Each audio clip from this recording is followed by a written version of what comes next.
नमस्कार,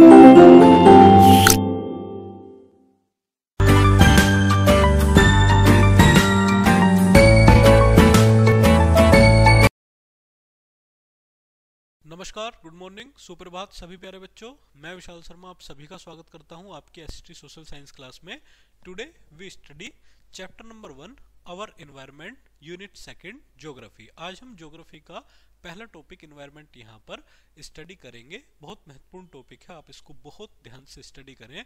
when we talk about the environment, जब भी हम एनवायरनमेंट की बात करते हैं, we mean everything in the world, जो भी हमारे पास सराउंडिंग है पूरी दुनिया में, affects our life on earth, और पूरी पृथ्वी पर जो भी हमारे जीवन को प्रभावित करता है वो एनवायरनमेंट का हिस्सा होगा, जिसमें air, food, water, cycles, plants, animals और अदर ह्यूमंस शामिल किए जाएंगे।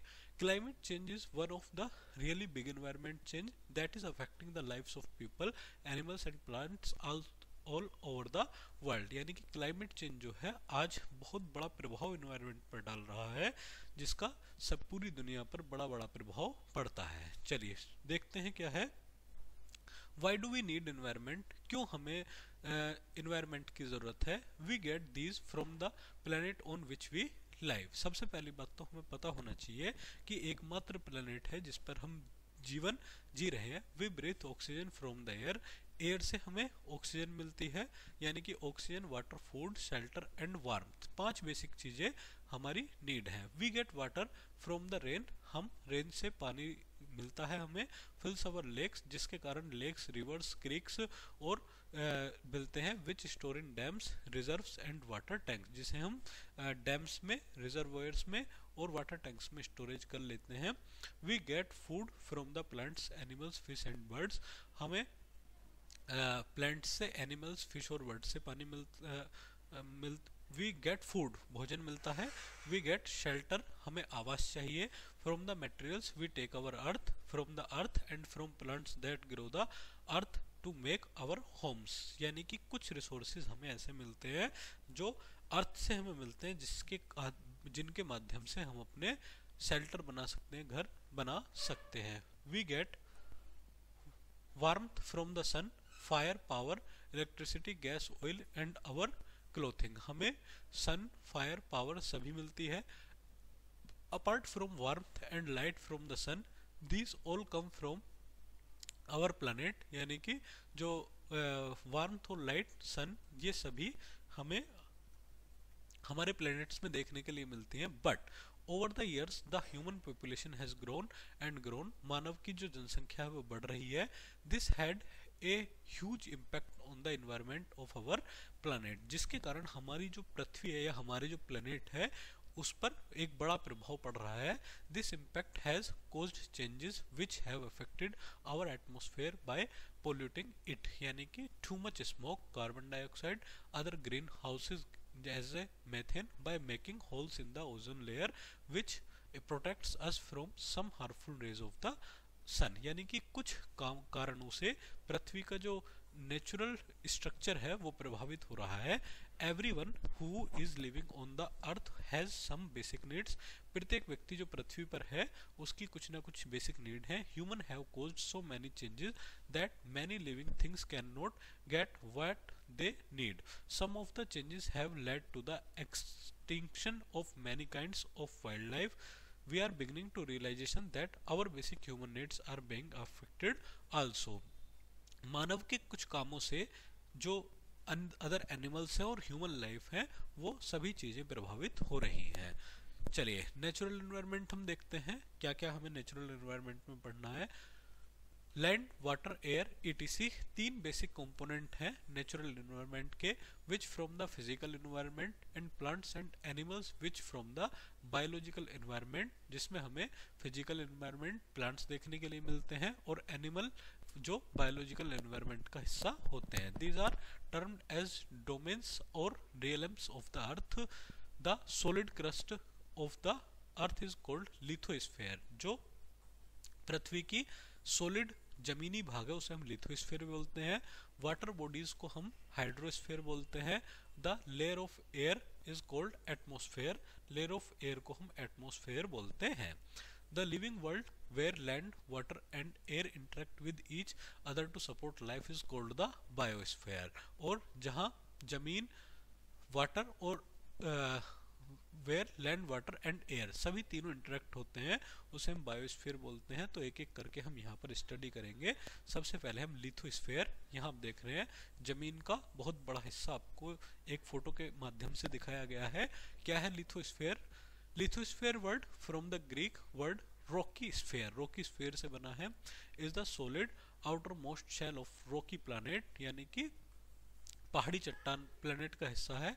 इन the case of the earth the lithosphere includes the crust and the upper layer of the mantle that is joint of to the crust, यानी कि जो ऊपरी हिस्सा layer है मेंटल, वो आपका क्रस्ट का दूसरा हिस्सा है। The lithosphere contents A rich variety of minerals, जो लिथोस्फीयर है उसमें एक बड़ी वैरायटी मिनरल्स की हमें देखने के लिए मिलती है।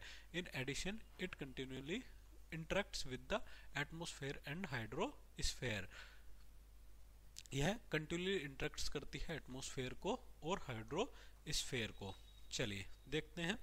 The earth's lithosphere provided us with the terra firma terra firma on which we live, इसको हम टेरा फर्मा के नाम से जानते हैं जिस पर हम रहते हैं। To sustain our lives we need access the air, water, soil and sunlight and we need the ecosystem created by plants and animals, यानी कि हम इकोसिस्टम का निर्माण करते हैं जो प्लांट्स और एनिमल्स के थ्रू बनता है। The lithosphere gives us access to all these simultaneously while dwelling on the lithosphere we are surrounded by air, receive the sun's heat and light and have access to fresh water and various minerals that we use for our domestic agriculture and industrial activities, यानी कि इसी के माध्यम से हमें fresh पानी, light, सूरज की किरणें देखने के लिए मिलती हैं जो एग्रीकल्चर और डोमेस्टिक घर के कामों में यूज हो सकती हैं। नेक्स्ट देखते हैं हम हाइड्रोस्फीयर। हाइड्रोस्फीयर यानी कि एक बड़े स्तर पर पानी हमें चाहिए, क्योंकि अगर पानी पृथ्वी पर नहीं होगा तो जीवन पृथ्वी पर संभव नहीं होगा। जल ही जीवन है, वाटर इज लाइफ का कंसेप्ट आपने सभी ने पढ़ा होगा। The hydrosphere consists of all the water on in surrounding the earth. The water in the hydrosphere is distributed among the ocean, glaciers and ice caps, groundwater, surface water and water in the atmosphere in the form of water, vapor and clouds, यानी कि पानी हमें different caps में, ground water में, surface water में देखने के लिए मिलता है। The water is present in all three faces, solid, liquid and gas. तीन फेसेस में हमें ये देखने के लिए मिलता है, सॉलिड, लिक्विड एंड गैस, ठोस, द्रव और gas. Life on the earth depends on the water of the hydrosphere. आगे देखते हैं, पृथ्वी पर जो जीवन है वो हाइड्रोस्फीयर के कारण ही संभव है। 71% हमें यहाँ पर पानी देखने के लिए मिलता है। नेक्स्ट हम पढ़ेंगे एटमॉस्फेयर। एटमॉस्फेयर यानी कि वायु, यानी कि एयर। यहाँ आप देख रहे हैं, our atmosphere is a delicate life-giving blanket of air that surrounds the fragile earth in the way of another. It influences everything we see and hear. It intimately connected to our lives. यानी कि हमारा जो जीवन है वो बगैर oxygen के संभव नहीं है, और अगर ये वायुमंडल ना हो बच्चों, ये एटमॉस्फेयर ना हो, तो हमें बहुत सा इफेक्ट हमारी दैनिक जीवन पर पड़ेगा। It is intimately connected to our lifes. Air is with us from birth and we can not detect our self from its presence, यानी कि हम बिना हवा के जीवित नहीं रह सकते। इन द ओपन एयर, खुली हवा में, we can travel for many thousands of kilometres in any horizontal directions, but we can move about 8 kilometre above the surface. It cause suffocation, यानी कि जब हम अपनी जो पृथ्वी की, जो आप कह सकते हैं इन द ओपन एयर, खुली हवा में हम कहीं तक भी जा सकते हैं। जब हम हॉरिजॉन्टल में पृथ्वी की बेसिक से चलना शुरू करेंगे और 8 किलोमीटर से ऊपर जाएंगे बच्चों, तो इसके ऊपर की जो हवा होगी वहां पर हमें सफोकेशन महसूस होगी, हमारा दम घुटने लगेगा। We can be able to survive without food और वाटर ए फ्यू वीक्स और डेज। हम बिना भोजन पानी के कुछ दिन या कुछ हफ्तों तक जीवित रह सकते हैं, but we can not survive without atmosphere more than a minute, यानी कि 1 मिनट से ज़्यादा जनरली हम बिना हवा के जीवित नहीं रह सकते. Just as fish are confined on environment of water, so we are confined to an ocean of air. Anywhere we go, it must go with us. The earth without an atmosphere would have no lakes or oceans. अगर atmosphere ना हो तो यहाँ पर lakes, झील, सागर कुछ भी नहीं होंगे. There would be no sounds, कोई साउंड्स, कोई बादल, कोई रेड सनसेट नहीं होगा. The beautiful paganity of the sky would be absent. It would be unimaginably cold at night and unbearably hot during the day. All things on the earth would be at the mercy of an intense sun beating down upon a planet utterly parched. आगे देखते हैं biosphere. Biosphere क्या है? Biosphere, the biosphere from Greek bios life, sphere is the layer of the planet earth where life exist, यानी कि जहां पर जीवन का अस्तित्व हो. This layer ranges from height of up to 10 kilometres above sea level, यानी कि सी लेवल से ऊपर 10 किलोमीटर तक का area. Used by some birds in flight to depths of the ocean such as the पिट्रो Rico trench at more than 8 kilometers deep. These are the extremes. However, in general, the layer of the earth containing life is thin. The upper atmosphere has tidal oxygen and very low temperature. यहाँ हमें title oxygen देखने के लिए मिलता है और बहुत कम temperature देखने के लिए मिलेगा. While ocean depth greater than 1000 metre are dark and cold, यानी कि जब हम ओशन में 1000 मीटर जाएंगे बच्चों तो ये हमें बहुत ज़्यादा डार्क देखने के लिए मिलेगा. In fact it has been said that the biosphere is like the peel in relation of the size of an apple. जो बायोस्फीयर है उसका जो साइज हमें देखने के लिए मिलता है वो एक एप्पल के बॉल की तरह देखने के लिए मिलता है. नेक्स्ट हम पढ़ेंगे ह्यूमन एनवायरनमेंट, यानी कि मानव का पर्यावरण. बहुत महत्वपूर्ण है. Human beings form the most important part of the environment, जो एनवायरनमेंट का एक बहुत महत्वपूर्ण पार्ट है. They not only interact within the environment but also modify it according to their needs, यानी कि एनवायरनमेंट के अकॉर्डिंग ही नहीं शामिल करता बल्कि ये अपनी ज़रूरतों के हिसाब से ढल जाता है. Early man lived in the natural environment and adapted himself to the nature around him, यानी कि जो अर्ली मैन था, आदि मानव था, वो नेचुरल एनवायरनमेंट का हिस्सा था. But today's man is different, लेकिन आज का व्यक्ति डिफरेंट है. जैसे कि अब सर्दी होगी तो हम हीटर यूज कर लेंगे, गर्मी होगी तो हम एसी यूज कर लेंगे. His needs have grown and in order to meet his growing demands man has modified the environment around him.